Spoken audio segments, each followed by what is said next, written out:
वालेकुम नाज़रीन, मैं हूं आपका मेज़बान मेहदी हसन आमिर और आप इस वक्त अपना यूट्यूब चैनल सोनी धरती देख रहे हैं।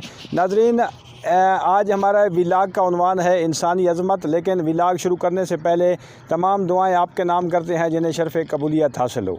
अब आते हैं अपने उन्वान की तरफ। उन्वान है इंसानी अज़मत और मैं आपको एक बात बताना चाहता हूँ। स्टीफ़न हॉकिंग 1942 में अमेरिका में पैदा हुआ। MSc मुकम्मल करने के बाद जब वो PhD के लिए रिसर्च कर रहा था तो उसे पता चला कि ख़तरनाक बीमारी ने उस पर हमला कर दिया है। नाज़रीन, अब बात आपने थोड़ा सा तवज्जो से सुनना है। जब उसे पता चला कि वो एक ख़तरनाक बीमारी में मुब्तला हो चुका है, अब उसे दो चीज़ों के साथ लड़ना था, फ़ाइट करना थी। एक उसकी पढ़ाई थी, रिसर्च थी जो बहुत अहम थी, और दूसरा वो बीमारी थी जिसने उस पर हमला किया था।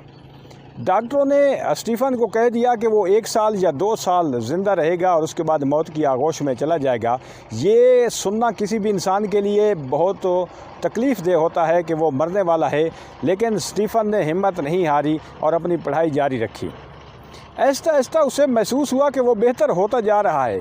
उसकी विल पावर ने उसका साथ दिया, उसके हौसलों ने उसका साथ दिया, और फिर पता चला कि स्टीफ़न जो है वो बीमारी के ख़िलाफ़ उसकी मुदाफ़अत बढ़ती चली जा रही है। नाज़रीन, बहुत ही मज़े की बात है कि स्टीफ़न ने PhD मुकम्मल की और उसके बाद उसने अपनी काबिलियत का लोहा मनवाना शुरू कर दिया।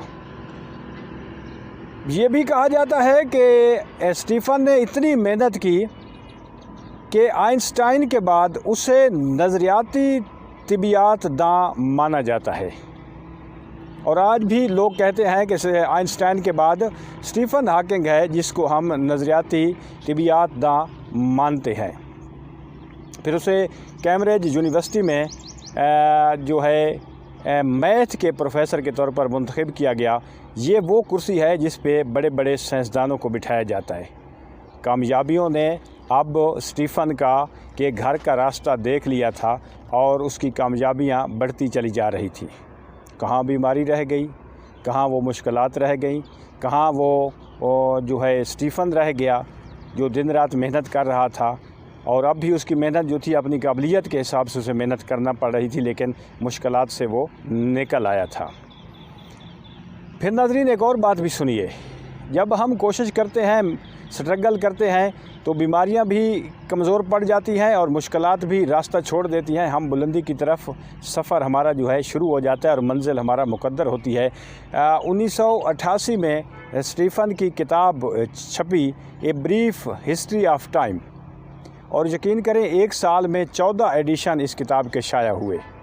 मैं आपको पैगाम देना चाहता हूँ, आपको समझ तो आ गई होगी, लेकिन मैं थोड़ा सा इसकी वजाहत भी करता चलूँ। पैगाम ये है कि जब आप हिम्मत नहीं हारते और हौसला बुलंद रखते हैं तो फिर आपकी ज़हनी सलाहियतें जो हैं आपकी दूसरी कमज़ोरियों की तलाफ़ी कर देती हैं। आपको मेरी बात की समझ आ गई होगी कि स्टीफ़न हॉकिंग ने न सिर्फ बीमारी के ख़िलाफ़ जदोजहद की बल्कि अपनी पढ़ाई भी जारी रखी। और फिर जब बीमारी ने देखा कि स्टीफ़न का हौसला जो है वो बढ़ता चला जा रहा है तो उसने भी अपना रास्ता तब्दील कर दिया और स्टीफ़न को छोड़ दिया। फिर स्टीफ़न जो है कैम्ब्रिज यूनिवर्सिटी का मैथ का सबसे बेहतरीन प्रोफेसर बना, और फिर उसकी जब किताब छपी तो लोगों ने हाथों हाथ उस किताब को ख़रीदा। 1 साल में 14 एडिशन, बहुत कम किताबों के छपते हैं, स्टीफ़न की किताब के छपे। तो मैसेज ये है कि जो हिम्मत नहीं हारता दूसरे उसके सामने हार जाते हैं, मुश्किलात उसके सामने हार जाती हैं, हरीफ उसके सामने हार जाते हैं।